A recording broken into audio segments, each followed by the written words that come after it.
Mom, you know what day it is? It's Thanksgiving! Thanks who? It's October 14th in Canada. That's right, today is Canadian Thanksgiving, which is why I made this pilgrim hat to celebrate.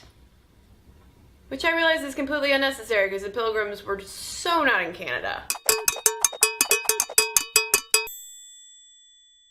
In 1578, this dude named Martin Frobisher had a fleet of 15 ships and he was sailing around Newfoundland looking for the Northwest Passage, but there were all these storms and all this ice and a lot of ships were lost, but Frobisher made it out alive! When he returned back to his base camp, he broke bread with the remaining sailors and gave thanks to the Almighty God, and thus was born Canada's first Thanksgiving. Although in the ensuing years, Canadian Thanksgiving has jumped around dates a number of times. They have given thanks for all sorts of reasons. For instance, in 1604, we have French settlers led by the explorer Samuel de Champlain, who were all like, merci beaucoup, for their safe voyage across the ocean into beautiful Canada. And then in 1763, there was this big old Canadian Thanksgiving throwdown to celebrate the conclusion of the 7 Years' War. Fast forward to 1838, and then we have another Canadian Thanksgiving on a different date to celebrate the end of the Lower Canadian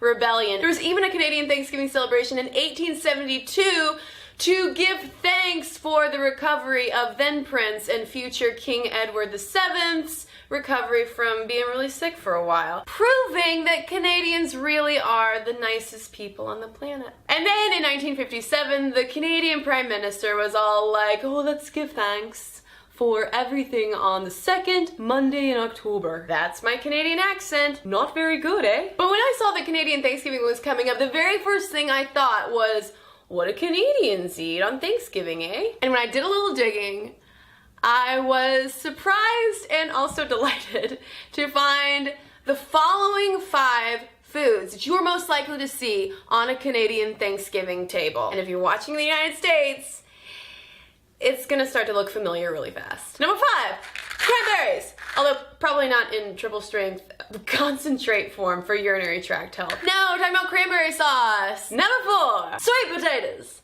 That's right, it's not just Yankees who love them yams. And number 3 on the list, and my personal favorite, pumpkin pie. Psych, that's butternut squash. Butternut squash though is also good, although I wouldn't want to eat it in a pie shell. Number 2, stuffing, which you put inside of number 1, turkey. Gobble gobble, Canadians are gonna eat up more than 3 million turkeys today. That's right, the top 5 foods that you're gonna find at a Canadian Thanksgiving Day table are probably the same foods that you're gonna find at an American Thanksgiving table on the 3rd Thursday in November every year, because in the late 18th century, after the American Revolution, British loyalists who were living in the United States were like, hey, screw y'all, we're going to Canada, because they're still down with the Queen and stuff. So that group of Union Jack lovers, which called themselves the United Empire Loyalists, moved up to Canada, bringing with them, historians say, traditional American Thanksgiving foods, including turkey, pumpkins, and squash. So even though the historical roots of Canadian Thanksgiving are different from American Thanksgiving, what we eat is still the same. And what is often forgotten is also still the same. That we took the land from Native peoples who had been having similar Thanksgiving feasts celebrating harvest each year. But for Canadians watching, happy Thanksgiving, and let me know what's going to be on your table today. And don't forget to subscribe, eh?